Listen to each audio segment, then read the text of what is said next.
Google Analytics is coming to an end at the end of this month. Are you ready? Let's find out. Google's UA interface is coming to an end at the end of June.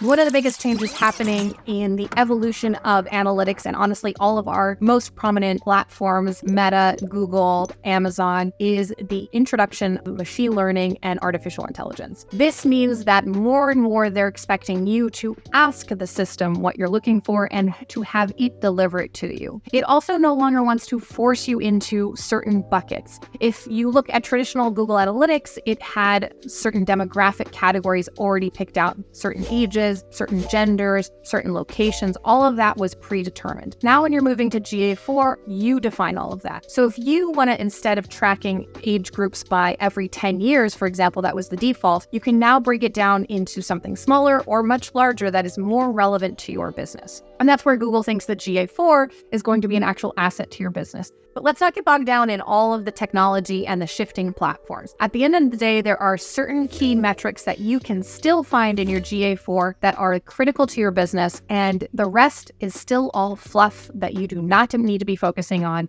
until you get to a much more advanced stage of your business. So let's get started. For any business that's making under 50 million a year, Google Analytics is still a great place to get some decent visibility into what are some of your most critical metrics. Whether you are just starting out and you don't have any revenue yet, or you're in the multi-millions of dollars, let's focus on the key analytics that tell you your business health and where you should be focusing your time. When I first start analyzing a website, I start with conversion rates. It tells me out of the traffic coming to your site, how many people are buying. It doesn't necessarily tell me what's broken, but it'll instantly tell me if something is broken enough that it needs to be dug into. If you've got anything around a 3% or higher, probably doing pretty well, depending on your industry. Anything lower, 1.5, 2%, we need to look into exactly where you're going. But we can use GA4 to dig into each part of that journey to figure out exactly what's broken so you can get your conversion rate where you want it to be. So you've noticed that your conversion rate could be better. Typically, your conversion rate is a great reflection of if you have the right people coming to the right page on your site, getting the right information so that they feel comfortable purchasing, and whether or not you've made the purchase experience easy enough for them to do it without getting frustrated. Where are your customers coming from? In GA4, you can very quickly see if they're coming direct, from search, from social, from ads, and even break it down by channel. This will tell you most likely which customers are coming into your site. And with GA4, you actually have a more sophisticated flow than you did in the original Google. So you can actually see where they're dropping off and where they might be getting lost. So what's your highest converting, highest revenue generating traffic source? Let's focus on that one first and figure out what their path is to see if we can get more people going down that same thing, or if we're losing them. Secondarily, what you think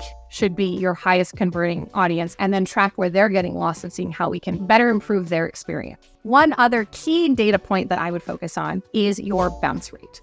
This tells you if somebody came to the site, did not get the experience they were expecting, and then instantly bounced off. If your bounce rate is in the 70s, 80s, 90%, it definitely means that the person coming to your site from that traffic source was expecting something very different than what you gave them. That's the first place I'd analyze. Where are you sending that traffic? What is their experience? If they came from an ad or a social post that's not very descriptive of your product, and then you send them to a page that's also not very descriptive or somehow feels misaligned, that will most likely make them bounce. One other little secret though, high bounce rates can come from not being speed and mobile optimized. More than 65% of traffic across the internet, and that is growing every day, is on mobile. So if your site's not optimized for mobile, they're probably bouncing off because they got sick of waiting for your site to load. Another one that I like to dig into is time on site. This one is kind of the antithesis to bounce rate. So if they haven't bounced, how much time are they spending on your site? Now, this number varies based on your site and the value of content you have. If you have a blog article heavy site, I would expect that to be closer to the 2 to 3 minute mark. If it's an e-commerce site, probably closer to a minute. People don't spend a lot of time on sites. The longer they spend on your site on average, the longer they are feeling that they get value from your site, assuming they didn't just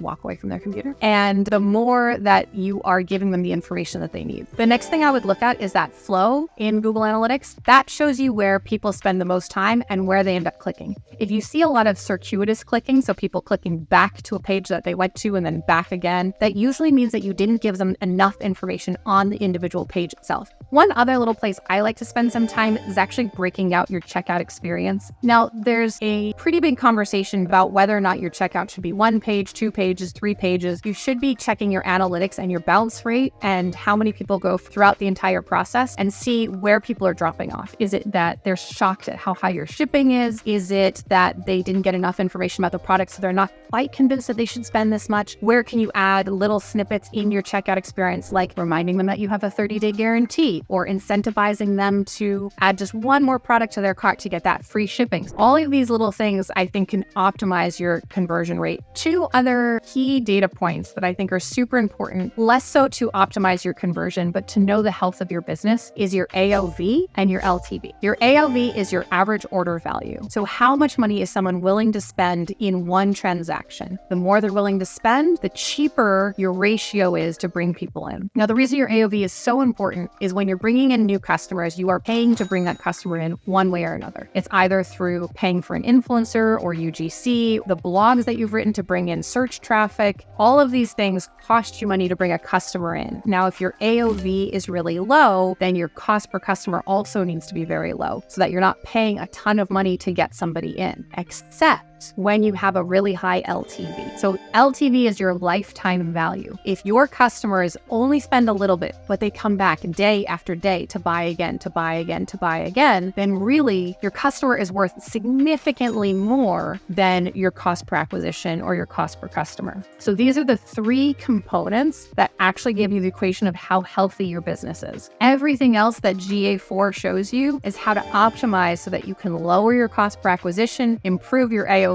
and or improve your LTV. Now, there's a number of other analytics I could get into, and I love taking these nerdy deep dives into marketing data, but that is a great start for you. Thanks for watching our Marketing Insights series here at Dia Creative. My name's Andrea Borcia. I'm the founder of Dia Creative, and I love talking about marketing. So if you have any marketing questions at all, please make sure to enter them below. And if you are interested in having us take a look at your email, your social, your website, your conversion rates, your GA4, make sure to reach out to us on diacreative.com.